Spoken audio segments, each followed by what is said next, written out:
We're right at the end of what has truly been a remarkable year of television, with reinvented and revitalized strong veterans like The Leftovers, The Walking Dead, Homeland, and Transparent.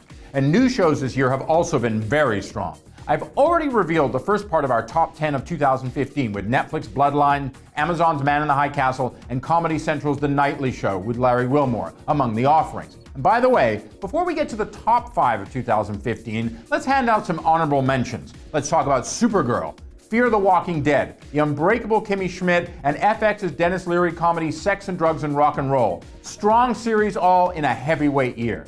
Now, the top new shows of 2015.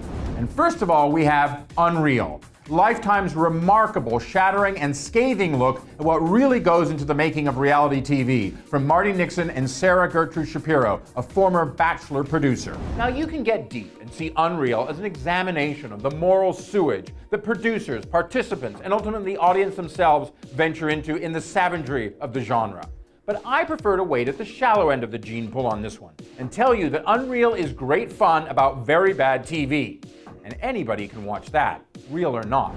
In fourth place, you might think it's a crime, but it had to be a tie, with ABC's American Crime from John Ridley and HBO's documentary series The Jinx, The Life and Deaths of Robert Durst. Now, one adroitly steps towards and sometimes over the seemingly never-ending American tripwires of race, gender, class, and the law, while the other 6 episodes, which had one of, if not the most dramatic conclusions of the year of any show with its subject matter arrested for first-degree murder in March, unveils a long festering tale of murder, millions, and an arrogance that almost got away with it. What the hell is Rachel?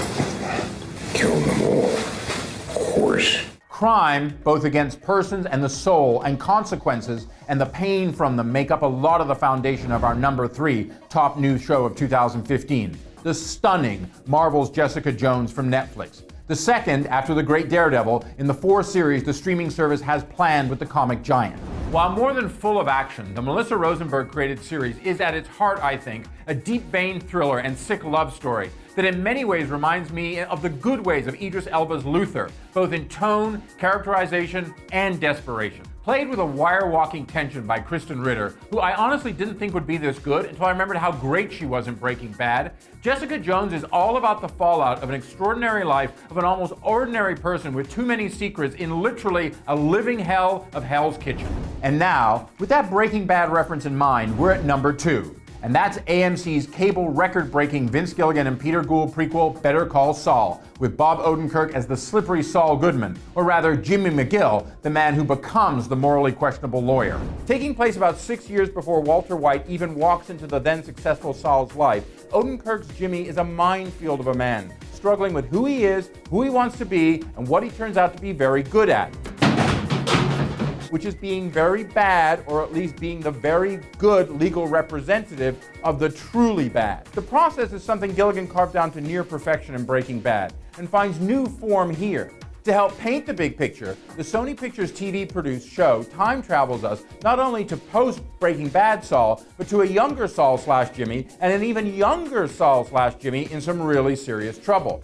All of which puts down some very interesting markers and techniques for where the show will go and for where it'll take us.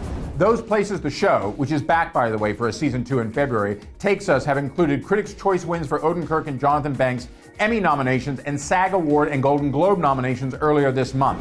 Now it is time for the top new show of 2015. And even with all the competition that came after its early January debut, this one was an imperial no-brainer for me. The Lee Daniels and Danny Strong created hip-hop drama Empire took TV by storm this year, pulling in massive numbers in both Season 1 and Season 2 for Fox, and capturing and creating the zeitgeist of an America struggling with both its best and worst self. Led by now superstars Terrence Howard and Taraji P. Henson, Empire started out as Black Dynasty and then became a whole genre virtually of itself. And damn, the volume just kept getting higher and higher.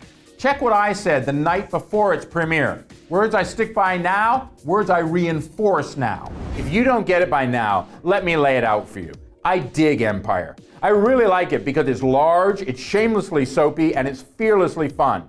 Yeah, the plots can be weighty, but the arc is always a groove. And who doesn't like to get into that state of mind or TV?